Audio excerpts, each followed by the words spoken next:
সামনেই 2026 বিধানসভা নির্বাচন, কিন্তু এই বিধানসভা নির্বাচনের দামামা আগেই বাজিয়ে দিয়েছেন রাজ্যের মুখ্যমন্ত্রী তথা তৃণমূল সুপ্রিয় মমতা বন্দ্যোপাধ্যায়।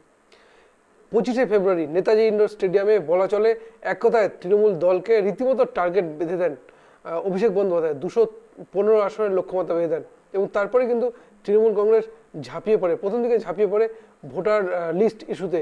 এবং দেখা যায় বিজেপি তৃণমূলের সাংসদ বিধায়ক থেকে শুরু করে সমস্ত স্তরের নেতারা মানুষের বাড়ি বাড়ি গিয়ে এই ভোটার লিস্ট নিয়ে তাদের পরিচয় পর্ব এমনকি তাদের যাচাই করা শুরু করেন। এরপর বিজেপি কোথাও যেন চুপচাপ ছিল মনে হচ্ছিল। তারপরেই দেখা গেল 29শে মে আলিপুরদুয়ারে এসে সভা করে সেই 2026 বিধানসভা নির্বাচনের ধামামা বাজালেন প্রধানমন্ত্রী নরেন্দ্র মোদী। এবং তারপর 31শে মে রাজ্যে এলেন অমিত শাহ এবং আজ 1 জুন নেতাজি ইন্ডোর স্টেডিয়ামের সভা থেকে ডাক দিলেন পরিবর্তনের। এবং সেই সভায় উপস্থিত ছিলেন রাজ্যের বিরোধী দলনেতা শুভেন্দু অধিকারী, বিজেপির রাজ্য সভাপতি সুকান্ত মজুমদার থেকে শুরু করে সুনীল বানসাল সব অনেকেই ছিলেন। কিন্তু প্রশ্ন হচ্ছে অমিত শাহ যে ডাকটা দিলেন, এর আগেও আমরা দেখেছি 2021 বিধানসভা নির্বাচনের আগে 200 আসনের লক্ষ্যমাত্রা দিয়েছিলেন। আপকি বার 200 বার এই ছিল বিজেপির স্লোগান। বিজেপি আটকে যায় 77-এ। 2024 লোকসভা নির্বাচনের আগে 35টি আসনের লক্ষ্যমাত্রা দিয়েছিলেন অমিত শাহ। বিজেপি আটকে যায় 12টি আসনে। কিন্তু এবার বিজেপি কিন্তু সেইরকম বা অমিত শাহ কোনো আসন সংখ্যা বা আসনের টার্গেট কিন্তু বেঁধে দেননি, ডাক দিয়েছেন পরিবর্তনে। কিন্তু পরিবর্তন কি আসবে সেটা তো পরের ব্যাপার, কারণ নির্বাচনের অনেকটা সময় বাকি। কিন্তু যদি বলা চলে বঙ্গ বিজেপি তাদের কিন্তু ঘর গোছানো এখনও অনেকটাই বাকি। বিজেপির একটা নিয়ম রয়েছে, এক ব্যক্তি এক পদ, এবং সেই কারণে রাজ্য সভাপতি বিশেষ করে সুকান্ত মজুমদার লোকসভা নির্বাচনের পর যখন কেন্দ্রীয় মন্ত্রী হন সে সময় মনে করা হচ্ছিল হয়তো রাজ্য সভাপতি পরিবর্তন হবে। পেরিয়ে গেছে একটা বছরের বেশি সময়, কিন্তু এখন পর্যন্ত বিজেপি কিন্তু রাজ্য সভাপতির নাম ঘোষণা করতে পারেনি। সামনেই 2026, তাহলে তার আগে কি ঘোষণা করবে নাকি সুকান্ত মজুমদারকে সামনে রেখেই বিজেপি লড়াই করবে? এই প্রশ্ন কিন্তু রয়েছে শুধু গোটা বাংলা নয়, বিজেপি নেতা কর্মীদের অন্দরেও। আর সেই কারণে সংঘবদ্ধভাবে বিজেপি কিন্তু আন্দোলনে সেভাবে ঝাঁপিয়ে পড়তে পারছে না। প্রশ্ন কিন্তু উঠেই আসছে যে তাহলে কোন পথে পরিবর্তনটা হবে। এই সব কিছু নিয়ে কিন্তু আলোচনা করব। নমস্কার, আমি সত্যজিৎ পাল, আপনারা দেখছেন শব্দের কাটাকাটি। আজকে অমিত শাহ বঙ্গে এসেছিলেন, নেতাজি ইন্ডোরের সভা থেকে তিনি যে বার্তা দিলেন এবং সেই বার্তা যে বঙ্গ বিজেপি অক্সিজেন পেল বলার অপেক্ষা রাখে না। এবং সেই সভা থেকে কিছুটাকে শুভেন্দু অধিকারীকে বাড়তি গুরুত্ব দেওয়ার চেষ্টা করলেন বা বাড়তি গুরুত্ব দেওয়ার প্রয়োজনীয়তা মনে করলেন অমিত শাহ। প্রশ্ন কিন্তু আসবেই, কারণ অমিত শাহ বক্তব্য সেখানে বলেই ফেললেন যে শুভেন্দু অধিকারী যদি বিধানসভায় থাকেন তাহলে মুখ্যমন্ত্রী নাকি ভয় পান। এই যে মন্তব্য জানি কিন্তু রীতিমতো শোরগোল পড়েছে গোটা বাংলা জুড়েই। প্রশ্ন হচ্ছে অমিত শাহ আজকে যে পরিবর্তন ডাক দিলেন সেই পরিবর্তনের জন্য বিজেপি কতটা প্রস্তুত, বঙ্গ বিজেপি, এই সব কিছু আলোচনা করব। বিশিষ্ট জনীরা তারা নিজেদের মতামত দেবেন। তার আগে দেখবো আজকের বিশেষ প্রতিবেদন।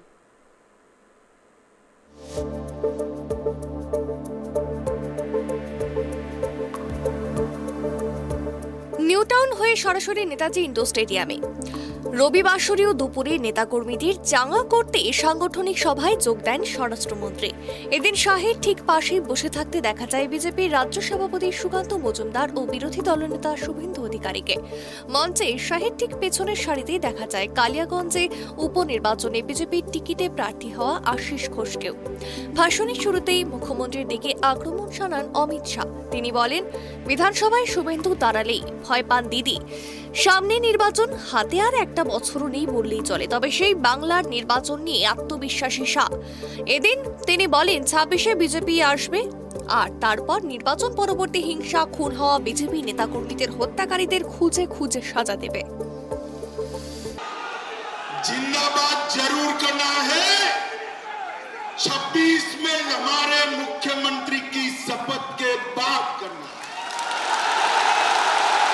ममता दीदी है और उन्होंने ये महान बंग भूमि को आज घुसपैठ, भ्रष्टाचार, स्त्रियों पर अत्याचार, अपराध, बम धमाके और हिंदुओं के साथ दुराचार का केंद्र बनाकर रख दिया है दुराचार का केंद्र। आपका समय अब समाप्त हो गया है। 26 में भारतीय जनता पार्टी की सरकार बनने वाली, और मैं सारे हजारों की संख्या में बैठे हुए मेरे मंडल के पदाधिकारियों को ये वादा करना चाहता हूं कि हां, तृणमूल की सरकार जाते ही हमारे कार्यकर्ताओं के हत्या के अपराधियों को जमीन में गाड़ा है तो भी बाहर निकालकर सजा करना। সাংগঠনিক সভা থেকে সিঁদুরের সাফল্য নিয়েও প্রশংসায় পঞ্চমুখ হন শাহ। পাকিস্তানকে যেভাবে শায়েস্তা করেছে ভারত, সেই নিয়ে মোদী সরকারের ভূয়সী প্রশংসা করতে দেখা যায় তাকে। পাশাপাশি সেই একই সময় সিঁদুরের সাফল্যকে অপমান করার জন্য মুখ্যমন্ত্রীর দিকে তোপ দাগেন তিনি। मैं आज ममता दीदी को कहने आया हूं, आपने ऑपरेशन सिंदूर का विरोध नहीं किया, आपने इस देश की करोड़ों माताओं बहनों की भावनाओं के साथ खिलवाड़ किया है, खिलवाड़। और मैं बंगाल की मातृशक्ति को भी अपील करने आया हूं, आने वाले चुनाव में ऑपरेशन सिंदूर पर सवाल उठाने वाली ममता जी को सिंदूर की कीमत बंगाल की माताएं बहनें जरा समझा दे, सिंदूर का अपमान करने का क्या मतलब। नरेंद्र मोदी सरकार आने के बाद गोली का जवाब गोले से देने की शुरुआत नरेंद्र मोदी। নির্বাচনী ভবিষ্যৎ নয়, বাংলা নিরাপত্তার দিক থেকে একটা বড় ভূমিকা পালন করে। রবিবার সভা থেকে তৃণমূলের দুই শীর্ষ নেতৃত্বের দিকে তোপ দেগে শাহের দাবি অনুপ্রবেশকারীরা দিদি ভাইপোর ভোট ব্যাংক। क्योंकि ममता बनर्जी ने हमारे देश की सीमाओं को बांग्लादेशियों के लिए खुला कर दिया। इनके आशीर्वाद से घुसपैठ हो रही है, पाएगा परिंदा भी। आप जानबूझकर बॉर्डर पर भूमि नहीं देते हो, क्योंकि घुसपैठ चलती रहे, आपकी वोट बैंक बढ़ती रहे, और आपके बाद आपका भतीजा भी मुख्यमंत्री बनता रहे। भाइयों बहनों, ये होने वाला नहीं। নেতাজি ইন্দোরে রবিবারের সভা থেকে আসন্ন নির্বাচনের রণনীতি স্পষ্ট করে দিলেন অমিত শাহ। মুখ্যমন্ত্রী মমতা বন্দ্যোপাধ্যায় থেকে অভিষেক বন্দ্যোপাধ্যায় কাউকেই রেহাই দিলেন না তিনি। বাংলায় বিজেপির জয়ের আভাস দিয়ে শাহ জানিয়ে দিলেন 26-এ বদল আসবেই। ক্যামেরায় স্বপন রায়ের সঙ্গে ত্রয়ন চক্রবর্তীর রিপোর্ট, ট্রাইব টিভি বাংলা। দেখলেন আমাদের বিশেষ প্রতিবেদন। কিন্তু প্রশ্ন হচ্ছে, অমিত শাহ আজকে যে হুঙ্কার, সেই হুঙ্কারের প্রত্যেকটা কথায় কিন্তু তৃণমূলকে বিঁধেছেন রাজ্যের মুখ্যমন্ত্রী মমতা বন্দ্যোপাধ্যায়কেও, বিঁধেছেন অভিষেক বন্দ্যোপাধ্যায়কেও। কিন্তু প্রশ্ন হচ্ছে, এই বিজেপি ছন্নছাড়া অবস্থায় ছিল 2024 লোকসভা নির্বাচনের পর যদি বলি, অনেকটা ছন্নছাড়া অবস্থায় ছিল। কিন্তু সেখানে বাংলাদেশের হিংসা এবং চিন্ময় কৃষ্ণপ্রভুর গ্রেপ্তার নিয়ে আন্দোলন, সেই কিছুটা হলেও বিজেপির আন্দোলন ঝাঁজ বেড়েছে। কিন্তু প্রশ্ন থাকবেই যে এই সংগঠন নিয়ে 26-এ পরিবর্তন কি সম্ভব? এই সব কিছু নিয়ে আলোচনা করব। যারা আমাদের সঙ্গে ইতিমধ্যে জুড়ে গিয়েছেন তাদের সঙ্গে একটু পরিচয় পর্ব সারব। আমাদের সঙ্গে রয়েছেন রুবি মণ্ডল, বিজেপি মুখপাত্র রুবি মণ্ডল, এবং রয়েছেন কংগ্রেস মুখপাত্র কেতন জয়সওয়াল। রুবিদি, আপনাকে স্বাগত জানাই ট্রাইব টিভি বাংলা, এবং কেতনবাবু আপনাকে স্বাগত জানাই। রুবিদি, প্রথমেই আপনার কাছে আসবো। 2021 বিধানসভা নির্বাচনের আগে বিজেপির স্লোগান ছিল আপকি বার 200 পার, অমিত শাহ স্লোগান দিয়েছিলেন। এবারে 2024 লোকসভা নির্বাচনের আগেও 35টি আসনের লক্ষ্যমাত্রা বেঁধে দিয়েছিলেন। কিন্তু এবারে পরিবর্তনের ডাক দিলেও সেরকম কিন্তু কোনো টার্গেট অমিত শাহের গলায় কিন্তু ছিল না। রুবিদি, দেখুন, সিট কটা আসবে না আসবে সেই বিষয়ে এখন অবধি আমরা বিবেচনা করিনি বা কিছু সেরকম ব্যাপার নেই। জয়ী আমাদের হতে হবে, কারণ পশ্চিমবঙ্গে ভারতীয় জনতা পার্টিকে দরকার। ভারতীয় জনতা পার্টির জন্য পশ্চিমবঙ্গকে দখল করা দরকার। সেটার থেকেও বেশি ইম্পর্টেন্ট, পশ্চিমবঙ্গের মানুষদের গণতান্ত্রিক অধিকার ফিরিয়ে দেওয়ার লড়াইটা ভারতীয় জনতা পার্টি লড়ছে। আমরা প্রধান বিরোধী দল হিসেবে যেভাবে সাধারণ মানুষের জন্য সর্বক্ষণ সাথে আছি, কাজ করে চলেছি, এবং আমরা জানি আমাদেরকে 21শে বিধানসভার পর থেকে আমাদের উপর যে অত্যাচার চালিয়ে গেছে তৃণমূল, আপনাদের কোনো ধারণা নেই। ইনফ্যাক্ট আমাদের মহিলাদের ওপর যে ধরনের অত্যাচার চালিয়েছে, অকথ্য ভাষা থেকে শুরু করে নানা রকম ভাবে টর্চার, ফিজিক্যালি টর্চার আমরা যেভাবে সহ্য করে আসছি, সেটা শুধুমাত্র আমরা কিন্তু শুধু নিজেদের জন্য নয়। এই লড়াইটা যদি নিজেদের জন্য হতো, ভারতীয় জনতা পার্টির প্রত্যেকটা কর্মী থেমে যেত সেদিনই, যেদিন আমাদের ওপর একের পর এক অত্যাচার হয়েছে, আমাদের বাড়ি ঘর গুড়িয়ে দেওয়া হয়েছে, আমাদের জমি জায়গা ধান ক্ষেত অব্দি পুড়িয়ে দেওয়া হয়েছে, আমাদের ব্যবসার যে জায়গা সেই জায়গা অব্দি নষ্ট করে দিয়েছে। তারপরও ভারতীয় জনতা পার্টি লড়ছে কেন জানেন? কারণ পশ্চিমবঙ্গে গণতন্ত্রটা প্রতিষ্ঠা করতে হবে, ভারতীয় জনতা পার্টির লক্ষ্য এটা। কারণ আমরা জানি পশ্চিমবঙ্গের মানুষ কিভাবে 15 বছর ধরে কিভাবে অত্যাচারিত হয়ে আসছে। আমরা জানি, আমরা দেখেছি। দেখুন, তৃণমূল শুধু দুর্নীতি করছে তা তো নয়, তৃণমূল নারীদের ওপর নির্যাতন করছে, তৃণমূল সন্ত্রাস করছে। এই তৃণমূলের এক একজন বিধায়ক বোম বাদে মমতা বন্দ্যোপাধ্যায় জানা সত্ত্বেও তাদেরকে অ্যারেস্ট করে না। মমতা বন্দ্যোপাধ্যায় জানে যে কিভাবে দুর্নীতি করছে, কে কিভাবে দুর্নীতি করছে, সেটা শিক্ষা থেকে শুরু করে, রেশন থেকে শুরু করে, কয়লা থেকে শুরু করে, গরু থেকে শুরু করে, মানে স্বাস্থ্য পরিষেবা থেকে শুরু করে প্রত্যেকটি জায়গায় যেভাবে দুর্নীতি হচ্ছে, মমতা বন্দ্যোপাধ্যায় জানা সত্ত্বেও 15 বছর ধরে চুপ করে রয়েছে। এবং এই পশ্চিমবঙ্গের মানুষ সত্যি আজকে অসহায় হয়ে পড়েছে, বিশ্বাস করুন। এবং মমতা বন্দ্যোপাধ্যায় কিভাবে জয়ী হচ্ছে জানেন? সেটা হচ্ছে অনুপ্রবেশকারীদের দিয়েও মমতা বন্দ্যোপাধ্যায় জয়ী হচ্ছে।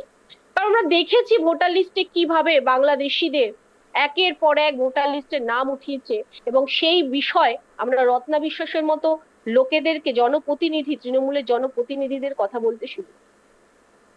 এবং শুধুমাত্র তাই নয়, আমরা বাংলাদেশি জঙ্গিদেরকেও ভোটার লিস্টের নাম দেখেছি, এবং তার দায়ী মমতা বন্দ্যোপাধ্যায় নিজে। এই অনুপ্রবেশকারীদের দিয়ে হয়তো মমতা বন্দ্যোপাধ্যায় ভোটে জিতে যাচ্ছে, কিন্তু পশ্চিমবঙ্গের কি অগ্রগতি হচ্ছে? এই প্রশ্ন আজকে সাধারণ মানুষের নিজেকে নিজের করা উচিত, প্রত্যেকের। যে 15 বছর ধরে যে মানুষটাকে আমরা ভোট দিয়ে এসছি, তাদের যে জিতিয়ে এসছি, সে রাজ্যে একটা শিল্প আনতে পারেনি, সে রাজ্যের স্বাস্থ্য ব্যবস্থা কি হাল হয়ে আছে। আমরা জানি আর.জি. করের ঘটনা, আমরা জানি মুর্শিদাবাদের ঘটনা, প্রত্যেকটা ঘটনা আমরা জানি। এবং বিশ্বাস করুন, আজকে শুধু উত্তর থেকে দক্ষিণ, পূর্ব থেকে পশ্চিম, পশ্চিমবঙ্গের প্রত্যেকটি জায়গাতে মানুষ বিভিন্ন ভাবে অত্যাচারিত হচ্ছে, ধর্ষিতা হচ্ছে।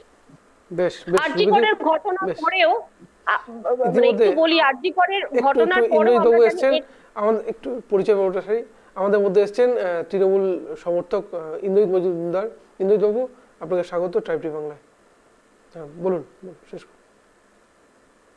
বলুন রুবিদি। আর.জি. করের ঘটনার ঘটার পর পুরো সারা পশ্চিমবঙ্গের মানুষ রাস্তায় নেমেছিল, প্রত্যেকটা পলিটিক্যাল দল নেমেছিল, সারা ভারতবর্ষের মানুষ রাস্তায় নেমেছিল। কিন্তু বিশ্বাস করুন, তারপরেও আর.জি. করের ঘটনা পরেও পশ্চিমবঙ্গে প্রায় 61টার মতো ধর্ষণ হয়েছে এখন অব্দি, স্টিল কালকে অব্দি। কিন্তু তার কিন্তু কোনো প্রতিকার আমরা দেখিনি। মমতা বন্দ্যোপাধ্যায় এখন অব্দি ধর্ষণ অব্দি আটকাতে পারে না। এই রাজ্যের মুখ্যমন্ত্রী কোন একটা পরিষেবা বলুন তো সঠিকভাবে দিতে পেরেছে? আজকে শিক্ষকরা রাস্তায়, আজকে ডিএ আন্দোলনকারীরা রাস্তায়, সবাই রাস্তায়, কিন্তু যেই মানুষটা রাস্তায় থাকা দরকার সেই মানুষটা চেয়ার নিয়ে বসে আছে বলেই আজকে পশ্চিমবঙ্গের এই অবস্থা। তাই এই দরকার, পরিবর্তনটা সকলের জন্য দরকার। বেশ, আজকে অমিত শাহ সেই পরিবর্তনের ডাক দিলেন, এর আগে লক্ষ্যমাত্রা দিলেন, এবার সেটা দেননি। কেতন বাবু, রুবিদির বক্তব্য শুনলেন, অমিত শাহর বক্তব্য নিশ্চয়ই শুনেছেন। সামনেই 2026, যদি মেরুকরণের পথে এগোয় সামনে বাংলার রাজনীতি, তাহলে তো আপনাদের অস্তিত্ব বা বামেদের একটা সংকটের মধ্যে পড়বে। কিভাবে লড়াই করবেন এই মেরুকরণের রাজনীতি হলে? কেতন বাবু। একদম, হ্যাঁ, প্রশ্নটা খুব সিগনিফিকেন্ট আর খুব প্রাসঙ্গিক একটা প্রশ্ন আপনি তুলেছেন। মেরুকরণ, এই মেরুকরণ যখন হয়, যে জায়গায়, যে রাজ্যে, দেশে হয়, সেখানে কিন্তু মেরুকরণের প্রধান লক্ষ্য হচ্ছে যে যতগুলো মানুষের মূল ইস্যুগুলো, সেটা চাকরি, বেকারত্ব, অন্যান্য যেগুলো মানুষের ইস্যু যেগুলো, সেগুলো কিন্তু সাইডে চলে যায়। আর একমাত্র ওই ধর্মীয় একটা উদ্বেগ, একটা উত্তেজনা, একটা মেরুকরণ, একটা পরিবেশে 3 মাস, 4 মাস, 6 মাসের মধ্যে সে ভোটটা হয়। এবার আজকে অমিত শাহ এসছেন, আসতেই পারেন, নির্বাচন এসছে এখন, মানে ভোটের বাজারে ভোটের ব্যবসায়ীরা আসবেন, সেটা আসাটাই স্বাভাবিক। ব্যাপারটা হচ্ছে এই সভাটা হলো নেতাজি ইন্ডোর স্টেডিয়ামে, আর আমরা নেতাজি আমরা শ্রদ্ধা জানাই 100 বার, কিন্তু আমরা দেখলাম যে এই বিজেপি ঠিক 21-এর ভোটের আগে নেতাজিকে মানে নেতাজির জন্মদিনে অর্থাৎ ভিক্টোরিয়ায় বড় একটা ইভেন্ট করলো, আর 22-এ আর করলো না। প্রধানমন্ত্রী এসেছিলেন 21-এ এসেছিলেন, তারপরে আর করলেন না।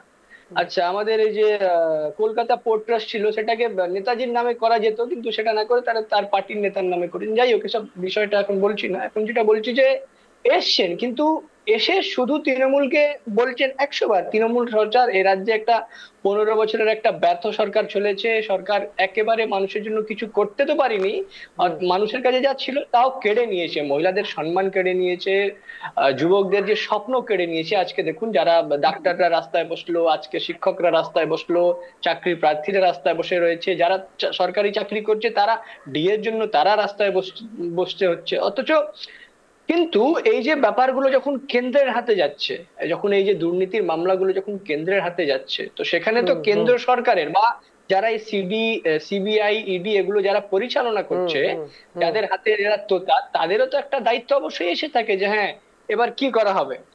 তো সেই জায়গাতে এখন শুধু তৃণমূলকে বললে হবে না, বিজেপিকে উত্তর দিতে হবে। কেতনবাবু, আপনাদের দলের আইনজীবী যারা রয়েছেন, কপিল সিব্বল, অভিষেক মনু সিংভি, তারা কিন্তু রাজ্য সরকার হয়ে আইনি লড়াইগুলো লড়ছেন, কখনো কলকাতা হাইকোর্টে, কখনো সুপ্রিম কোর্টে। আমি আপনাকে দুটো বিষয় বলি। এক, আপনার একটু ইনফরমেশনটা কারেক্ট করে নিন। কপিল সিব্বল কংগ্রেসের দলের এই মুহূর্তে সমাজবাদী পার্টির সাংসদ, রাজ্যসভার সাংসদ। কিন্তু প্রফেশনালি না, প্রফেশনালি একজন উকিল, অভিষেক মনু সিংভি, এমনকি পি চিদম্বরম এসেছিলেন। না, একজন উকিল, সে তার কোন ক্লায়েন্টের কি কেস করবেন সেটা উনি তো আর ডিসিশন দিতে পারেন না। উনি তো জাজ হননি, উনি তো উকিল, হ্যাঁ না? উনি তো জাজ নই, উনি তো মানে ওনার ক্ষমতা নেই আইনি লড়াই। আপনি যে অভিযোগের কথাগুলো বলছেন, তো সেইখানেই বলছি যে আইনি লড়াইটা তো একজন, আমি বলছি আমার উত্তর আপনি দেন এবার। একজন উকিলের কি ক্ষমতা আছে দিনকে রাত বা রাতকে দিন করে দেবার? না, উকিল একটা তাদের মুয়াক্কিলের প্রস্তাব, মানে তাদের যে বার্তা সেটাকে কোর্টের কাছে রাখতে, এইটুকু হচ্ছে উকিলের কাজ। যাই হোক, এবার ব্যাপারটা হচ্ছে এছাড়া এবার বিজেপিকে এই উত্তরগুলোও দিতে হবে যে যখন বাংলা থেকে তাদের এতগুলো এমপি জিতে এসেছিল, 19 সালে 18টার মতো এমপি জিতে এসেছিল, সেই 18টা এমপি এসেও বাংলার কি পেয়েছে? একটা পূর্ণ মন্ত্রী পায়নি। আচ্ছা, এই রাজ্য সরকার, আমরা 100 বার স্বীকার করছি, আমরা 100 বার সেটা কথা বলে থাকি, 100 বার বলে থাকি যে রাজ্য সরকার শিক্ষা একদম লাটে উঠিয়ে দিয়েছে। কিন্তু কেন্দ্রীয় সরকার এই শিক্ষার জন্য কি কিছু করতে পেরেছে? কেন্দ্রীয় সরকার একটা নতুন কেন্দ্রীয় বিদ্যালয় কি এখানে তৈরি করতে পেরেছে? এটা তো কেন্দ্রীয় সরকারের হাতে ছিল, চাইলে পারতো, পেরেছে কি? পারিনি। আচ্ছা, রাজ্য সরকার স্বাস্থ্যকে লাটে উঠিয়ে দিয়েছে। কোন সরকারি আপনি হাসপাতালে যান, সেখানে বিল্ডিং দেখতে পারবেন ঝা চকচকে, কিন্তু ট্রিটমেন্ট বলে কিছু নেই। রাজ্য সরকার, কেন্দ্রীয় সরকার কি এখানে নতুন কোন একটা এইমস করে দিতে পেরেছে? পারিনি। একটা এইমস তারা কল্যাণী এখনই নাম করবে, সেটা প্রিয়রঞ্জন দাস মুন্সি করে দিয়ে গেছেন, তার বাজেট উনি অ্যালট করে দিয়েছিলেন। শুধু তৃণমূলের নেত্রী মমতা ব্যানার্জির সাথে উনি জায়গা দিতে চাইছিলেন না রায়গঞ্জে, এই জন্য হয়নি। বিজেপি সরকার আসার পর তাদের সাথে তো তাদের রিলেশন খুব ভালো, তাই সেই সমন্বয়টা হয়ে গেছে বলে হচ্ছে। এটা কিন্তু কংগ্রেসের করা এইমস, একটা এইমস উত্তরবঙ্গে অন্য জায়গা কোনো করতে পারেনি। তো বিজেপি এই নেতারা আসবেন, তৃণমূলকে বলবেন, 100 বার তৃণমূলকে বলা হচ্ছে, তাদের নিজস্ব কাজের উত্তর দিতে হবে যে তারা কি করেছেন। আর একটা বিষয় যেটা হচ্ছে যে আজকে যে এই সরকারটা টিকে রয়েছে বাংলায়, এর মধ্যে কিন্তু বিজেপির বড় একটা অবদান রয়েছে। আমরা বা যদি রাজনৈতিক যদি বিশ্লেষণ করে দেখা যায়, যদি বাংলায় আজকে বিজেপি যদি পুরনো অবস্থায় চলে যায়, তাহলে কিন্তু তৃণমূলও পুরনো অবস্থায় চলে যাবে। অর্থাৎ এই তৃণমূলকে জিয়ে রেখেছে গায়ে, বিজেপি জিয়ে রেখেছে। এই বিজেপি তৃণমূলকে একটু ইন্দ্রজিৎ বাবু, আপনাদের এই সরকারকে অক্সিজেন দিয়ে রেখেছে বিজেপি, অভিযোগ করছে কংগ্রেস। ইন্দ্রজিৎ বাবু, শুভ সন্ধ্যা সকলে যারা প্যানেলে আছে, এবং আপনাকেও সত্যজিৎ বাবু শুভ সন্ধ্যা। অ্যাকচুয়ালি কেতন বাবু কি বলতে চাইছেন সেটাই বোধগম্য হলো। অ্যাকচুয়ালি কি বলতে চাইছেন, যাই হোক, পুরোটাই ঘেটে ঘ বানিয়ে দিলেন, কোনোটাই ঠিক মতো বলতে পারলেন না। আচ্ছা বলি, আজকে ছিল বিজয় সংকল্প কার্যকর্তা সম্মেলন। এটাকে আমরা বলবো হচ্ছে পরাজয় সংকল্প কার্যকর্তা সম্মেলন। এবার বলবেন কেন বলছি পরাজয়? তার কারণ 2021-এ ডেলি প্যাসেঞ্জারি করে যে স্বরাষ্ট্রমন্ত্রী কিরণকে বলে হরিণ, সেই স্বরাষ্ট্রমন্ত্রী ডেলি প্যাসেঞ্জারি করার পর বলেছিল ইসবার 200 পার। আমরা তো 200 পারও দেখতে পারলাম না, সাধারণত 100টাও দেখতে পারলাম, মানে যে সেকেন্ড ডিজিটটা সেই ডিজিটটা অব্দি পৌঁছতে পারলো না। 77-এ রথ থেমে গেল।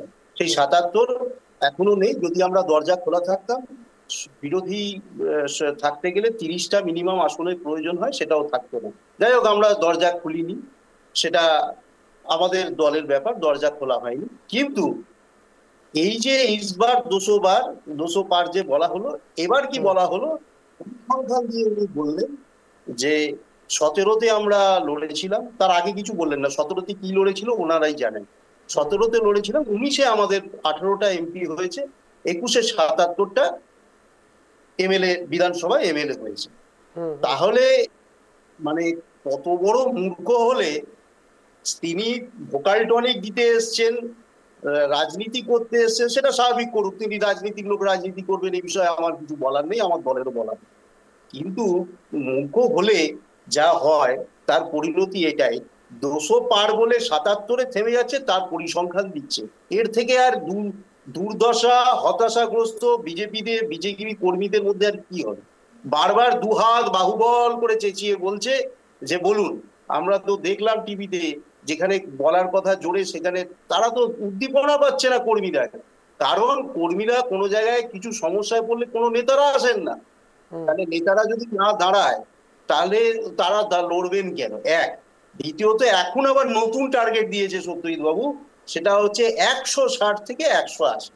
এবারে আবার 200 অব্দি না, 160। এবারে অমিত শাহ কিন্তু দেননি টার্গেট, এটা শুভেন্দু অধিকারী বক্তব্য। 160 থেকে 280 ওনাদের দল থেকে এবারে টার্গেট দেওয়া হয়েছে। এই 200 বলছি, 160 থেকে 180। শুভেন্দু অধিকারী বলেছিলেন 180। হ্যাঁ, 160 থেকে 180। যাই হোক, ডিজিটটা একটু নেমে গেছে, ভালো কথা। কিন্তু দেখুন, আজকে আমাদের রাজ্য সরকার যদি প্রতিহিংসা পরায়ণ হতো, যেখানে আজকে সম্মেলন করছেন নেতাজি ইন্ডোর স্টেডিয়াম, সেই স্টেডিয়ামটা রাজ্য সরকারের অধীনে। আজকে যদি আমরা গুজরাটে কোনো স্টেডিয়ামে কোনো জায়গায় কোনো সম্মেলন করতে, তা আমাদের তিক্ত অভিজ্ঞতা আছে, কারণ সেই গুজরাটে আমাদের একটি সভা হওয়ার কথা ছিল আহমেদাবাদে। সেখানে কি হলো, সেইখানে সেই সভা বানচাল করে দেয়া হলো এবং অডিটোরিয়াম রুমটা পর্যন্ত দেয়া হলো না। রাস্তায় আমরা বিভিন্ন স্ক্রিনের মাধ্যমে অনুষ্ঠান, আমাদের সভাগুলো সম্পূর্ণ করলাম অনলাইনের মাধ্যমে। তাহলে আমরা এবার ওনারা এইখানে এসে বড় বড় বক্তব্য রাখছেন। বাংলার মানুষ, এই বিজেপি, ভারতীয় জনতা পার্টি, বাঙালি বিদ্বেষী দল, রাজ্য বিজেপি নেতারা তো বারবার অভিযোগ করেন যে আপনারা সভা করার জন্য জায়গা দেন না। শুভেন্দু অধিকারী প্রত্যেকটা ব্যাপারেই হাইকোর্টে যেতে হয়, এমনই তো অভিযোগ করেন। না, সভা করার ব্যাপারে শুভেন্দু অধিকারী হাইকোর্টে যেতে হয়, তার কারণ ওনাদের তো কোনো দৃষ্টিভঙ্গি নেই। আপনি একটা আলোচনা, একটা কি বলে, ডিস্ট্রাকটিভ নাহলে কনস্ট্রাকটিভ করুন। কে বলেছে সবাই এদা? তাহলে এতগুলো সভা হচ্ছে কি করে? তাহলে এত সভা বিজেপির হচ্ছে কি করে? এতগুলো মিটিং মিছিল তাহলে হচ্ছে কি করে? পাড়ায় পাড়ায় মিটিং মিছিল তো করছেন, কিন্তু এই যে ডেলি প্যাসেঞ্জারই পরিযায়ী পাখি হিসেবে আসা, এটা আমরা বাঙালি অতিথিয়তা,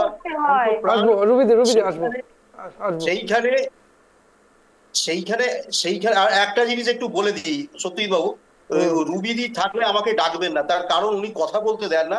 ওনার কথা বলার সময় আমি কিন্তু কোনো কথা বলি না। কথা বলবেন যখন, সেই কথা শুনবারও আপনি বলুন, শেষ করুন, আপনি শেষ করুন, একটু সংক্ষিপ্ত। ধৈর্য দরকার, মাঝখানে কাটা, কারণ ওনার তো কোনো, আমি মনে করি না আমার রুচিতে বাধে। সত্যি কথা বলছি, আজকে বাধ্য হয়ে কথাটা বললাম, কারণ হচ্ছে উনি যেভাবে কথা বলেন, সেটা হচ্ছে একটা লোক, মানুষের যখন কথা বলছে সব যে কোনো জায়গায়, যে চ্যানেলে, আপনার কোনো ধারণা নেই যে মানুষের সঙ্গে কিভাবে কথা বলতে হয়, সেইটুকু শিক্ষা আপনি নেননি। আগে সেই শিক্ষাটা ব্যক্তিগত আক্রমণ নয়, আপনি বক্তব্যটা শেষ করুন। এবার আমি একটা কথা শেষ করুন। উনি এই কথাটা বলছেন, উনি কতটা মান্যতা দিয়ে কতবার কথা বলেন, উনি তো সবার বিষয়ে কথা বলেন। আমি তো শুধু এখানে একটা কথা বললাম, আপনারা কাউকে রেসপেক্ট দিতে জানেন, আপনারা কাউকে সম্মান দিতে জানেন। এটা ডিবেট শো, এটা কোনো মাইকে বেশ আসবো আপনাদের যে আপনি আসবো আপনাদের কাছে, রবিদা আসবো, ডিবেট শো, এটা আপনার জানা উচিত। এটা আপনার রুচি, আসবো আপনার কাছে, একটু সুকান্ত বাবুর বক্তব্য শুনে নিন। আপনি আপনার মিডিয়া যারা রয়েছে তাদের সাথে গিয়ে এই বিষয়ে কথা বলুন। আমি আপনাকে আজকে বলে রবিদি আসবো আপনার কাছে, একটু সুকান্ত বাবুর কাছে শুনে নিন। আসবো আপনাকে উত্তরটা তৃণমূলের মুখপাত্ররা দিয়ে দেবে। আপনাকে কানে আঙুল দিয়ে থাকতে হয়, ওই জন্য চেঁচিয়ে। বাবু আপনার কাছে একটু সময় নিচ্ছে, আসবো। একটু আসবো। চেঁচিয়ে কোনো কিছু হয় না, চেঁচিয়ে কোনো কিছু হয় না। আপনি কথা বলুন, একটু শান্ত হলে সাউন্ড অফ করতে বাধ্য হবো। রুবিদি, আপনাকে সময় দেবো, একটু থামুন, একটু থামুন। আপনি কাটতে পারবেন না, আপনার কোনো যোগ্যতাই নেই, আপনার কোনো যোগ্যতা নেই কথা বলার। নেতাজি ইন্ডোর স্টেডিয়ামে সবাই অমিত শাহ কি বলেছে একটু শুনে নি। তৃণমূল করি না যে তৃণমূল অমিত শাহ ডিসাইড কি করবে বলেছে আমার কি শুনুন। যোগ্যতা আছে না যোগ্যতা আছে। আমি তৃণমূলের মতো রুবিদি বেশ, একটু অমিত শাহ কি বলেছেন নেতাজি ইন্ডোর সভা থেকে একটু শুনি। তারা ডিসাইড করবে আমার কি যোগ্যতা আছে। পিসিআরকে বলবো অমিত শাহ সভাটা চালু। দলটা হচ্ছে মহিলাদের। सालों तक बंगाल ने भारत का नेतृत्व करा और वही बंगाल में कई सालों तक कम्युनिस्टों का शासन रहा और उसके बाद मां माटी मानुष का नारा देकर ममता दीदी है और उन्होंने ये महान बंग भूमि को आज घुसपैठ, भ्रष्टाचार, स्त्रियों पर अत्याचार, अपराध, बम धमाके और हिंदुओं के साथ दुराचार का केंद्र बनाकर रख दिया है। दुराचार का केंद्र। भाइयों बहनों, यही बंगाल में चुनावी हिंसा सेशन के बाद, जब टीआर सेशन सीईसी बने उसके बाद पूरे देश में चुनावी हिंसा बंद हो गई। मगर ये बंगाल है जिसमें चुनाव के वक्त और दीदी को विजय मिलने के बाद सैकड़ों भारतीय जनता पार्टी के कार्यकर्ताओं को मौत के घाट उतार दिया। दीदी कब तक बचाओगी उनको? मेरी बात सुन लो, आपका समय अब समाप्त हो गया है। 26 में भारतीय जनता पार्टी की सरकार बनने वाली। দেখলেন অমিত শাহর বক্তব্য শুনলেন। একটু প্রত্যেকে অনুরোধ করবো প্লিজ ব্যক্তিগত আক্রমণ করবেন না। সুকান্ত বাবু, একটা সময় বাংলা সারা দেশের 40% জিডিপি কিন্তু কন্ট্রোল করতো, সেই বাংলা এই মুহূর্তে একদম শেষের দিকে এসে ঠেকেছে। বাংলার এই যে অবস্থান, এইখান থেকে ঘুরে দাঁড়ানো যদি বলি তেমন কোনো নতুন ইন্ডাস্ট্রি নেই, অনেকটা পেছনের সারিতে। দীর্ঘ 34 বছর বাম জামানা ছিল, যেখানে তারা কিন্তু রীতিমতো শ্রমিক সংগঠনকে নিয়ে রাজনীতিটা করতো, আর যার ফলে ইন্ডাস্ট্রি একের পর ইন্ডাস্ট্রি বন্ধ হয়ে গেছে। 2015 বছরেও কিন্তু ঠিক সেইখানে তেমন কোনো ডেভেলপমেন্ট হয়নি, নতুন ইন্ডাস্ট্রি কিন্তু আসেনি। এই বাংলার আগামীতে কোন পথে এগোচ্ছে সুকান্ত বাবু? সমস্যা সত্যজিৎদা, বারবারই আমরা যেটা লক্ষ্য করি যে শিল্পায়নের গতি ত্বরান্বিত করবার চেষ্টা বামফ্রন্ট যেখান থেকে মানে শেষ করেছিল, বামফ্রন্ট তো অনেকটা শেষ করে দিয়ে গেছে। শুধু তৃণমূল কংগ্রেসকে দোষ দিলে কিন্তু এটা ভুল হবে, ভুল ব্যাখ্যা হবে। কারণ বামফ্রন্টের জমি সংস্কার থেকে শুরু করে পাট্টা বহু কিছুর একটা ভূমিকা তো রয়েছে, এটা নিয়ে কোনো সন্দেহ নেই।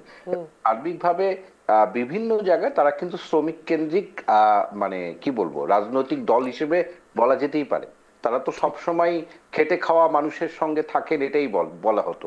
কিন্তু আমরা দেখতে পেরেছি পরবর্তীকালে সর্বহারা বলা হয়, কিন্তু সত্যজিৎদা এই নিয়ে আমার রয়েছে যে মার্ক্সের সেই সর্বহারার এখন একতন্ত্র প্রতিষ্ঠিত হবে, রাষ্ট্রের বিনাশ হবে, তার সঙ্গে বামপন্থী যারা ধুতি পরে রাজনীতি করে কোনো মিল নেই। মানে আমি কোনো মিল খুঁজে পাইনি। মার্ক্স নিজেও বলতেন অনেক সময়, I don't know what is Marxism. মার্ক্সবাদ শুধু মার্ক্সকে নিয়ে তো নয়, প্রচুর মানুষ রয়েছে, মাও জেডং রয়েছে, লেনিন রয়েছে, স্ট্যালিন রয়েছে। আমি ওর মধ্যে যাচ্ছি না, ওটা বিস্তৃত আলোচনার জায়গা।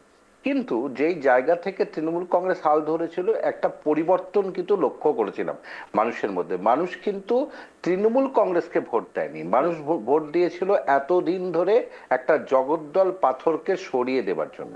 শুধু ভোটটা প্রথম অবস্থায় কিন্তু মমতা বন্দ্যোপাধ্যায়কে দেখে কেউ দেয়নি, কিন্তু এটা ভেবেছিল যে একটা বিকল্প পথ তৈরি হওয়ার কথা। কিন্তু তারপর থেকে 2011 থেকে আমি এটা বলবো যে শিল্পায়নের ক্ষেত্রে কিন্তু সেরকম কোনো কিছু নেই, মানে অনেকগুলো হাব তৈরি হওয়ার কথা, তারপর দার্জিলিং থেকে শুরু করে কালিম্পং কার্শিয়াংকে নিয়ে ওই সাইডে অনেকটা মানে সার্বিক একটা চেষ্টা করা হয়েছিল চা শিল্পের উন্নয়নে, বিভিন্ন চা সুন্দরী প্রকল্প, কিন্তু চা সুন্দরী প্রকল্পের ফলাফলটাও সেভাবে কিন্তু উত্তরবঙ্গ পায়নি এখনো। এই রিসেন্টলি যবে মমতা বন্দ্যোপাধ্যায় এর আগে উত্তরবঙ্গে এসেছিলেন, মধুপুর চা বাগান বন্ধ হয়ে যায় আপনি জানেন, এবং সেটা খোলবার চেষ্টা বহুবার করা হয়েছিল, কিছু হয়নি। এবার প্রধানমন্ত্রী যবে বীরপাড়ায় এসেছিলেন, মানে বীরপাড়া আমি বোঝাতে চাইছি মাদারিহাটে, সেদিন কিন্তু একটা চা বাগান বন্ধ হয়, সেটা মাদারিহাট চা বাগান, কিন্তু সেই চা বাগান খোলবার কোনো চেষ্টা এখনো অবধি হয়নি।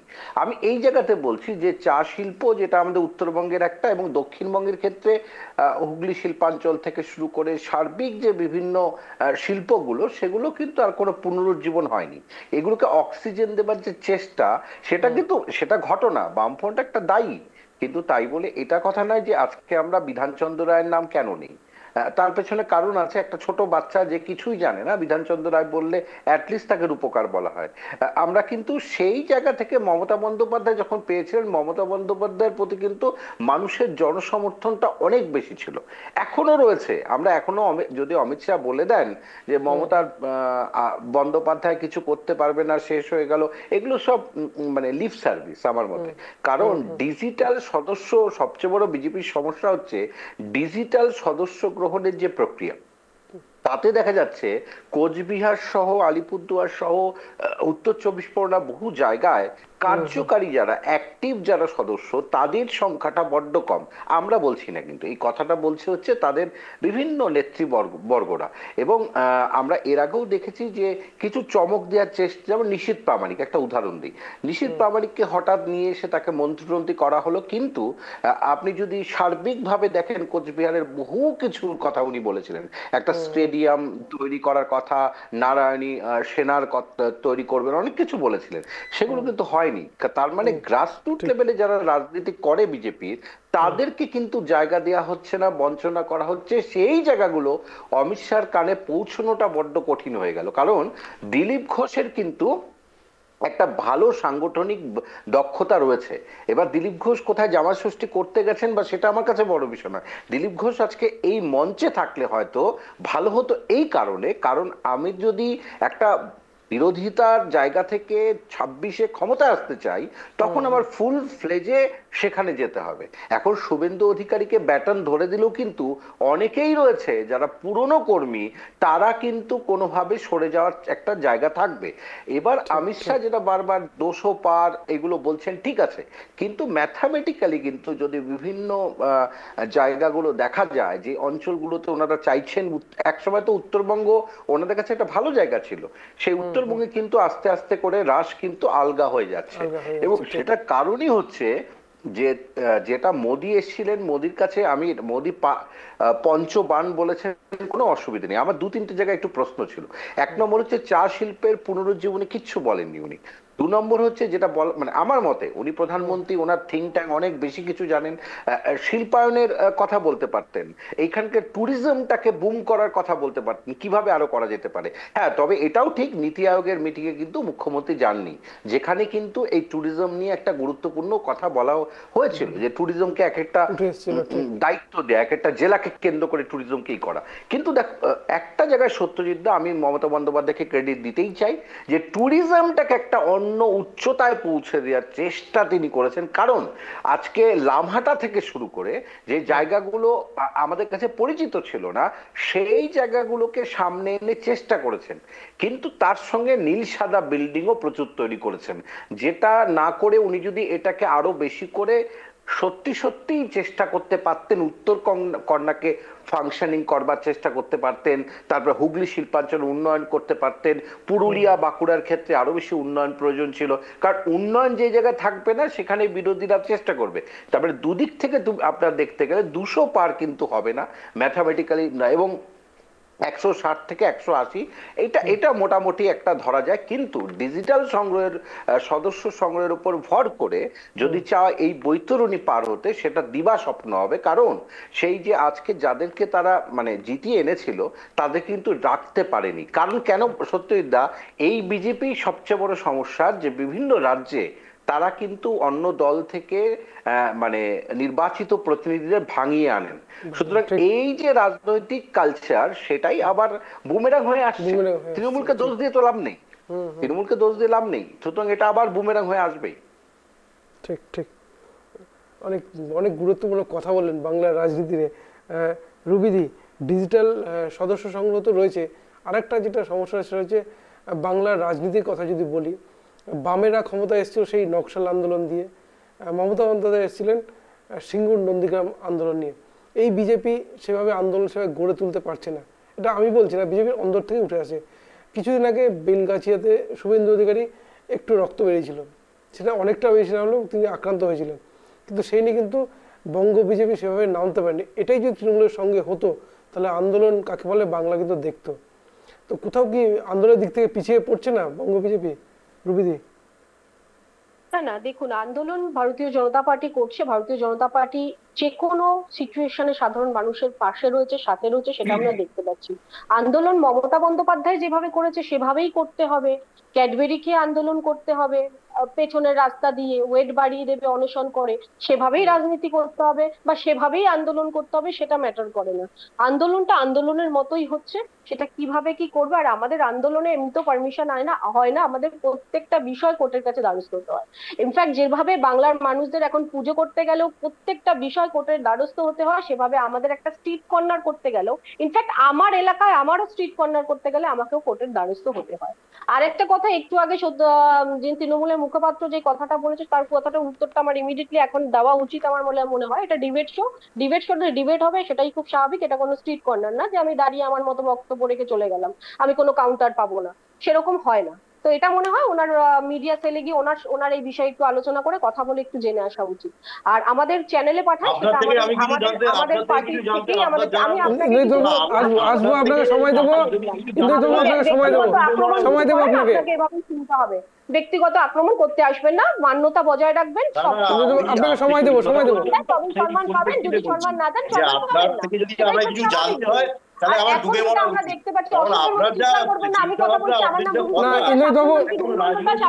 আপনাকে সময় দেবো, একটু থামুন প্লিজ, থামুন, শেষ করতে দেন, আপনাকে সময় দেবো, বলুন। আর আমরা যেটা বর্তমানে যেটা দেখতে পাচ্ছি, সেটা অনেকেই হয়তো ভাবছে যে বিজেপির অন্তর্মহলে হয়তো একটা কিছু সমস্যা চলছে, জটিলতা চলছে, যার জন্য হয়তো আমরা হেরেছি, আমাদের সিট কমেছে, এরকম একটা সমস্যা। এরকম কিছু ব্যাপার নেই।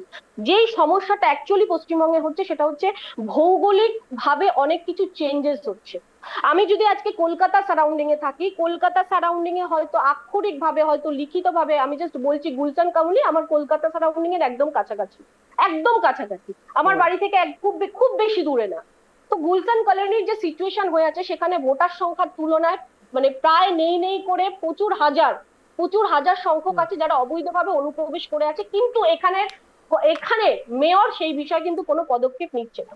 এটা শুধু আমি কলকাতার সারাউন্ডিং এর কথা বলছি না, এবং আমরা কিছুদিন আগেই একটা নিউজ চ্যানেলে, যেটা খুব সুন্দরভাবে পরিসংখ্যা দিয়েছে, আমি নিউজ চ্যানেলের নামটা নিচ্ছি না, খুব সুন্দরভাবে পরিসংখ্যা দিয়ে সেখানে বলা হয়েছিল যে অ্যাকচুয়ালি বর্তমানে মালদাতে যে পরিসংখ্যা ভোটার রয়েছে, মুসলিম ভোটার রয়েছে, তার 3 ডবল বেশি ওখানে অবৈধভাবে অনুপ্রবেশ করে আছে। সমস্যাটা এখানে হচ্ছে সাধারণ মানুষ, যারা পশ্চিমবঙ্গের মানুষ, তারা ভারতীয় জনতা পার্টিকে চাইছে, কিন্তু অবৈধভাবে অনুপ্রবেশ করিয়ে মমতা বন্দ্যোপাধ্যায় সন্ত্রাস করিয়ে ভোটটাকে আদায় করছে। ভোটটাকে একটু থাম, আমি একটা পরিসংখ্যান দিই। একটু আপনি বললেন একটা সমীকরণ যে বদলেছে, তার জন্য এটা হচ্ছে। একটু কথা বলি, 2011 বিধানসভা নির্বাচনে বাংলা থেকে বিজেপির ভোট ছিল 5%। এরপরেই 2011 পর 2016 বিধানসভা নির্বাচন, যেখানে বিজেপির ক্যান্ডিডেট রাজ্য সভাপতি ছিলেন দিলীপ ঘোষ। তার আগে 2014 লোকসভা নির্বাচনে বিজেপির ভোট ছিল 17%, এবং 2016-তে বিজেপির ভোট পায় 10%, এখন দিলীপ ঘোষ রাজ্য সভাপতি। এরপর 2018 পঞ্চায়েত নির্বাচন, যেখানে কিন্তু আপনারাই সন্ত্রাসের অভিযোগ করেছিলেন, এবং 2019-এ বিজেপির 18টা সিট পায়। তারপর তো 2021, এই যে দিলীপ ঘোষ মাঝে যে বলেন পার্টিকে দাঁড় করিয়েছি, এই যে বক্তব্যগুলো, এখানে কোথাও কি একটা বিভাজন তৈরি হয় না?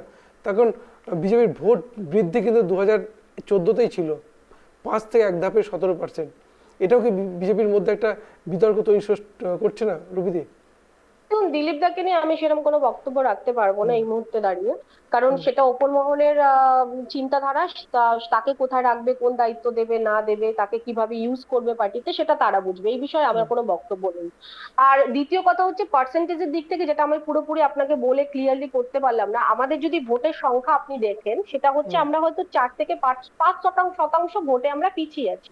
এই যে কন্ডিশনটা, এখন গিয়ে সমীকরণের যে কথাটা বললাম, এই যে চেঞ্জেসটা মমতা বন্দ্যোপাধ্যায় এটাকে প্রশ্রয় দিচ্ছে, এটা কিন্তু শুধুমাত্র পশ্চিমবঙ্গের জনগণের জন্য ক্ষতি হচ্ছে তা শুধু নয়, একটা রাজ্যের ক্ষতি হচ্ছে, একটা দেশের ক্ষতি হচ্ছে।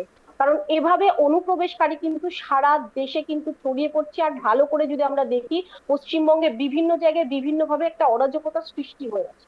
চেঞ্জেসটা এই জন্য প্রয়োজন, পরিবর্তনটা এই জন্য প্রয়োজন। পশ্চিমবঙ্গের একটা ইলেকশন দেখাতে পারবেন, একটা ইলেকশন, সিঙ্গেল একটা ইলেকশন দেখাতে পারবেন যেখানে সন্ত্রাস হয়নি? একটা ইলেকশন আপনারা দেখান। বেশ রুবিদি, আসবো এইভাবে জড়িত হয়। বেশ অনুপ্রবেশ নিয়ে বলতে, অনুপ্রবেশ নিয়ে, হ্যাঁ বেশ অনুপ্রবেশ নিয়ে উনি বলছেন। তাহলে একটা কাজ করুন, ওখান থেকে বর্ডার সিকিউরিটি ফোর্স বিএসএফ যে কেন্দ্রীয় সরকারের অধীনে, এটা আগে জেনে নিন, তাহলে ওগুলো তুলে দিন।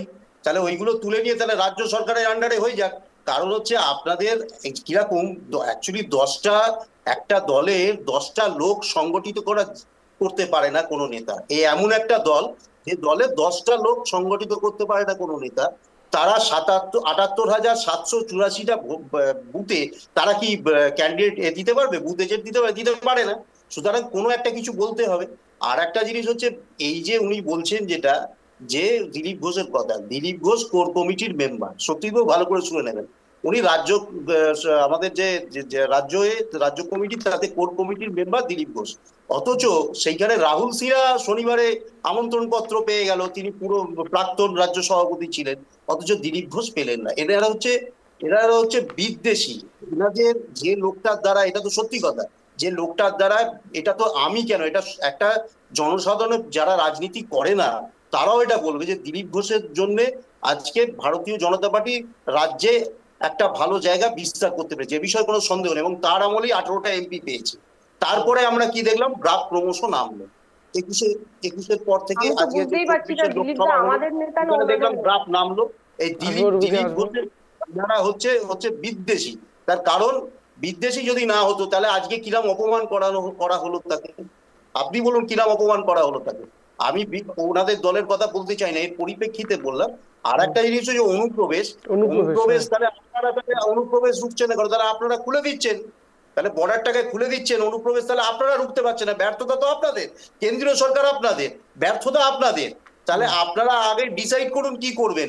কারণ কথা দিয়ে বলতে হবে, সে যুক্তি নেই তো। সেটা হচ্ছে যারা নারী সম্মান করতে জানে না, যারা নারী বিদ্বেষী একটা দল যেখানে মানে উত্তরপ্রদেশে আজকে আমরা দেখে এলাম যেভাবে মানে মানুষ নির্বিচারে, এই যে যখন কুম্ভ মেলা হলো, মানুষ কিভাবে মানুষকে পায়ে পিষ্ট হলো, তাতে কি হলো, লাশগুলোকে লুকিয়ে দেওয়া হলো। তাহলে অনুশাসন, প্রশাসন, শিক্ষা দীক্ষা। আর একটা কথা ওনার গাতারতে বলে রাখি, যে কেন্দ্রীয় সরকারই আমাদের রাজ্য সরকারের স্বাস্থ্য দপ্তরকে মান্যতা দিয়েছে, একটু দেখে নেবেন, স্বাস্থ্য দপ্তরকে মান্যতা দিয়েছে। আর একটা জিনিস, আজকে আপনারা স্বাস্থ্য সাথী কার্ডে, আজকে আপনাদের কোনো কেউ করতে পেরেছে? আজকে স্বাস্থ্য সাথী কার্ডে 5 লক্ষ টাকা অবধি মানুষ বিনা পয়সায় ইন্স্যুরেন্স পাচ্ছে, জীবন বীমা পাচ্ছে। আজকে মারা গেলে সমব্যাথী পাচ্ছে, 54টা প্রকল্প। আরে ম্যাডাম, না হেসে, আপনার তো সরকার নেই, আপনি যে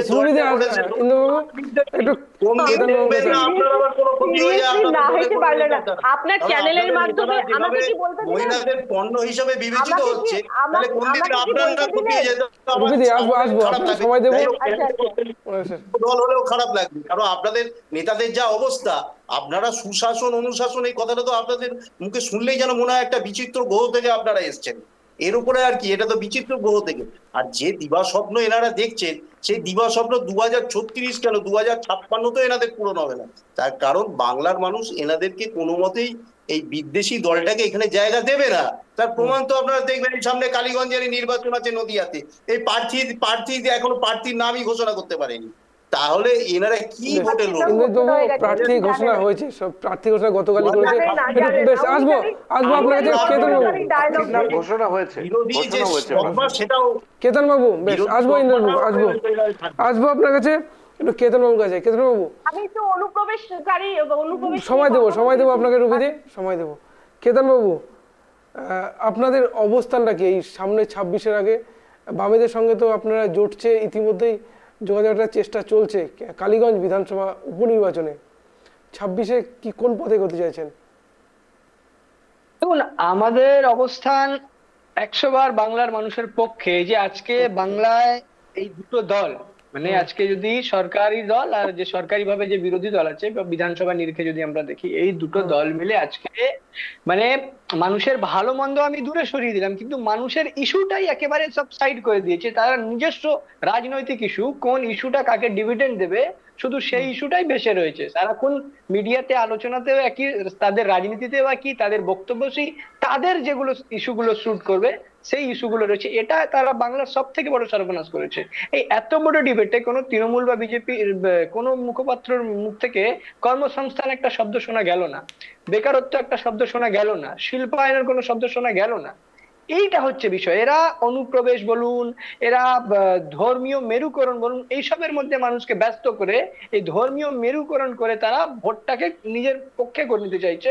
এখানে তৃণমূল যত অ্যাগ্রেসিভ হবে তাতে বিজেপির লাভ আছে, বিজেপি যত অ্যাগ্রেসিভ হবে তাতে তৃণমূলের লাভ আছে। আর এই মেরুকরণের চক্করে কিন্তু যারা ধর্মনিরপেক্ষ গণতান্ত্রিক শক্তি, যারা বাম, কংগ্রেস, এরকম আমরা দুর্বল হচ্ছি। এই কারণেই হচ্ছি। যদি আজকে ভোটটা হবে মানুষের ইস্যুতে, যদি এই ধর্মীয় মেরুকরণ না হবে, আমি তো বলছি 21 সালে যদি বিজেপি এত অ্যাগ্রেসিভ ক্যাম্পেইনিং যদি না করতো, তাহলে হয়তো তৃণমূলের সিট বাড়তো না। কারণ তৃণমূল মানে একদম পায়ের নখ থেকে মাথার চুল, দুর্নীতির নাম তৃণমূল, এরকম একটা দল, কিন্তু তাদের সিট 21 সালে বেড়ে যাচ্ছে। কেন বেড়েছে? বিজেপি আর দুজনের তালে তাল দিয়ে যে সাম্প্রদায়িক রাজনীতি করছে, সাম্প্রদায়িক রাজনীতি থেকে। আমি ভদ্রভাবে আপনার মাঝে কিন্তু বলিনি, এই আপনি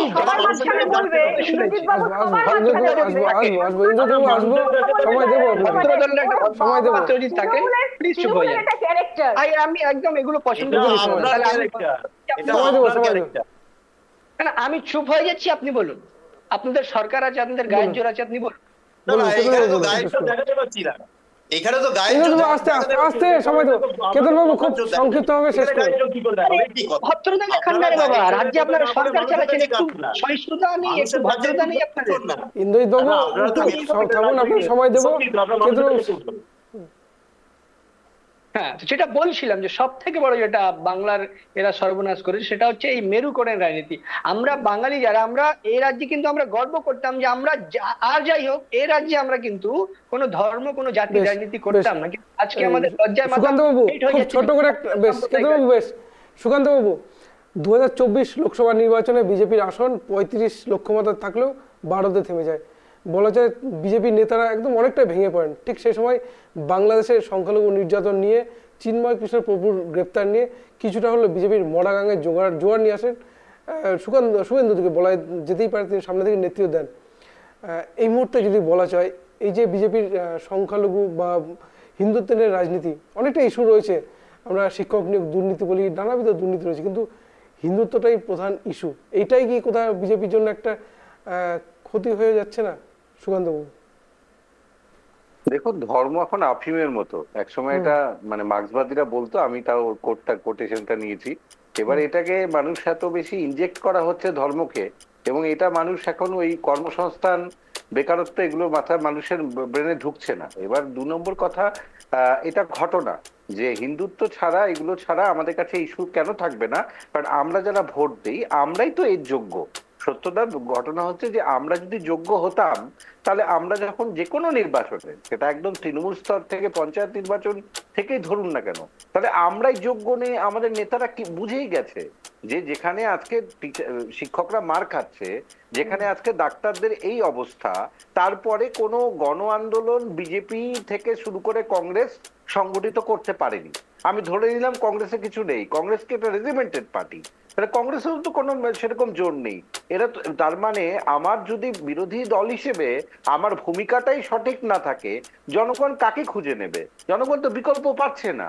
এবার এই দুর্নীতিটা এখন একটা, আর এই হিন্দু কার্ড, এই দুটোই এখন বড় ব্যাপার হয়ে গেছে। যে যত বড় দুর্নীতি করবে, যে যত বড় করবে, তারা তত ভালো। যে জেল থেকে আসবে তাকেই মানুষ ভোট দিচ্ছে। আমরা আমাদের রাজনৈতিক সংস্কৃতি, আমাদের ভোটদাতাদের আচরণ, এগুলো যেগুলো একসময় আফ্রিকা, ল্যাটিন আমেরিকার দেশগুলোতে দেখা যেত, আমাদেরও দেখা যাচ্ছে। এটাকে পলিটিক্যাল অ্যাপাথি বলছি আমরা। অনীহা, মানুষের এই সিস্টেম সম্বন্ধে অনীহা চলে আসছে। সুতরাং এই বাকবিতণ্ডা করে লাভ নেই। আমি শেষ কথা বলে শেষ করবো, এই বিরোধী দলগুলোকে আরো বেশি করে সংগঠিত হতে হবে। তৃণমূল কংগ্রেসকে শুধু দায় দিলে হবে না, রাস্তায় নামতে হবে। প্রধানমন্ত্রী বলেছেন রাস্তায় নামতে হবে, পথে ঘাটে নামতে হবে। কংগ্রেসকে প্রাসঙ্গিক করার প্রয়োজন নেই, কংগ্রেস বরাবরই অনেক ইয়ের দল, কিন্তু সেই চালনা করার শক্তি তারা খুঁজে পাচ্ছেন। বেশ বেশ, অসংখ্য ধন্যবাদ সুকান্ত বাবু। রুবিদি, 1 মিনিট সময় আপনার জন্য। সামনেই 2026, অমিত শাহ পরিবর্তনের ডাক দিয়েছে, কোন পথে আসতে পারে? একদম পরিবর্তন তো আনতেই হবে, পরিবর্তন আনতে হবে, সবাইকে এক হতে হবে। কারণ আমরা জানি এই রাজ্যে কিভাবে গণতন্ত্রের হত্যা করা হচ্ছে প্রতিনিয়ত, এবং আমরা জানি এই রাজ্যের, আমি একটু আগেই বলেছি, শিক্ষা থেকে শুরু করে শিল্প থেকে শুরু করে কল্প, সমস্ত বিষয় নিয়ে আমি একটু আগেই আলোচনা করেছি, প্রথম বক্তব্যটা আমি সেটাই ছিল। আমাদের সমস্ত কিছু কিন্তু আনতে হবে, তাই জন্য ভারতীয় জনতা পার্টির হাত শক্ত করতে হবে। কারণ পশ্চিমবঙ্গে যা বর্তমান পরিস্থিতি হয়ে আছে তা কিন্তু মারাত্মক কন্ডিশন হয়ে আছে। এইবার যদি পরিবর্তন না করতে পারি, আমি জানি না মালদার মতো বা মুর্শিদাবাদের মতো আমরা আবার কোথায় গিয়ে পালাবো। আমরা সত্যি জানি না কোথায় গিয়ে পালাবো, কারণ যেভাবে অবৈধ অনুপ্রবেশকারীদের ঢোকানো হচ্ছে, আর অবৈধ অনুপ্রবেশকারীদের ঢোকানো হচ্ছে ফেন্সিং এর জন্য জমি দেয়নি মমতা বন্দ্যোপাধ্যায়। মমতা বন্দ্যোপাধ্যায় কেন দেয়নি? কেন সেই সময় দাঁড়িয়ে এনআরসি 2020-তে যখন ইলেকশন ছিল না, অমিত শাহজি বারবার করে বলেছে এখানে এনআরসি করাটা ভীষণ ভাবে প্রয়োজন, সেটা কোনোভাবে গোয়েন্দা বিভাগ থেকে জানা গেছিল এখানে এনআরসিটা প্রয়োজন ছিল, কিন্তু সেখানে এনআরসি করতে দেয়নি। এবং আজকে আমরা যেভাবে দেখতে পাচ্ছি, যে চিত্র পশ্চিমবঙ্গে দেখতে পাচ্ছি, তার জন্য দায়ী মমতা বন্দ্যোপাধ্যায়। আর ধর্মীয় ধন্যবাদ হয়ে গেল ইন্দ্রিত বাবু। হয়ে গেল, হ্যাঁ হয়ে। ইন্দ্রিত বাবু, খুব সংক্ষিপ্ত হবে, 1 মিনিটে সময় আপনার জন্য, বলুন। দেখুন, প্রধানমন্ত্রী এসেছেন, আজকে অমিত শাহজি এলেন, কিন্তু কিরকম দ্বিচারিতা দেখুন এনাদের।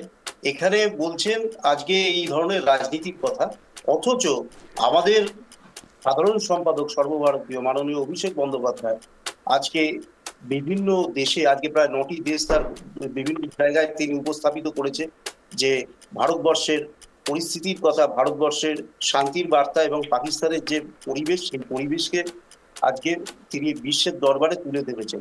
অথচ এবং এও বলেছেন দলের আগে হচ্ছে দেশ, সেখানে জাতীয়তাবাদ সেই কথা উঠেছে।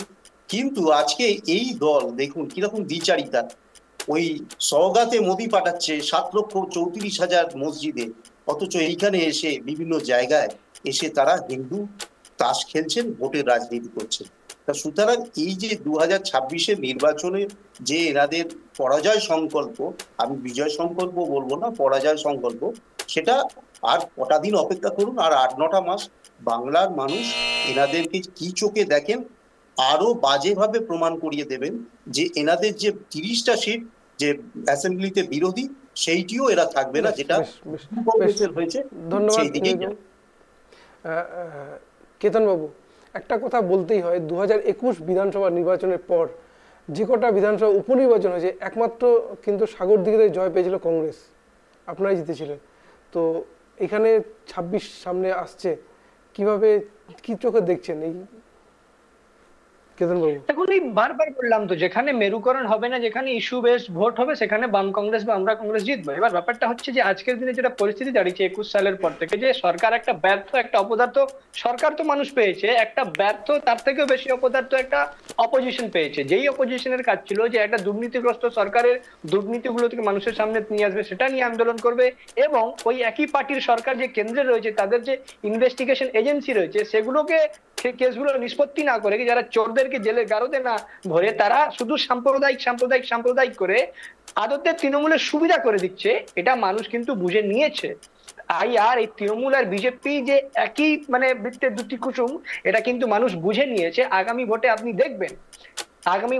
দেখবেন যে কিভাবে মানুষ এই তৃণমূল আর বিজেপি দুজনকেই প্রত্যাখ্যান করবে। এই সাম্প্রদায়িক রাজনীতি তারা কোন রকম 21-এ করে নিয়েছে। 21-এ দেখুন না, 21-এ যদি তারা কারাপশন নিয়ে বলেনি, তারা শুধু ধর্ম ধর্ম ধর্ম সিএনআরসি, ওই সিএনআরসি একবারই চলেছে, আর মানুষের কদম ভয় পাবেন, মানুষের ভয় শেষ হয়ে গেছে। এখন দেখবেন আপনি এই তৃতীয় একটা শক্তি বাংলা উদয় হবেই। ধন্যবাদ, অসংখ্য ধন্যবাদ আপনাদের প্রত্যেককে, আমাদের সময় দেওয়ার জন্য অসংখ্য ধন্যবাদ। যে বিষয়টা অত্যন্ত প্রয়োজন, 2021-এ 200 পার আপকি বার 200 পার স্লোগান দিয়েছিলেন অমিত শাহ, 2024-এ 35টি আসনের লক্ষ্যমাত্রা বেঁধে দিয়েছিলেন, আর এবারে কোনো আসনের লক্ষ্যমাত্রা না দিলেও পরিবর্তনের ডাক দিয়েছেন। পরিবর্তন বিজেপি কোন পথে, আদৌ কি সম্ভব, সেদিকে আমাদের নজর থাকবে। নজর রাখুন আপনারাও, দেখতে থাকুন ট্রাইব টিভি বাংলা। নমস্কার।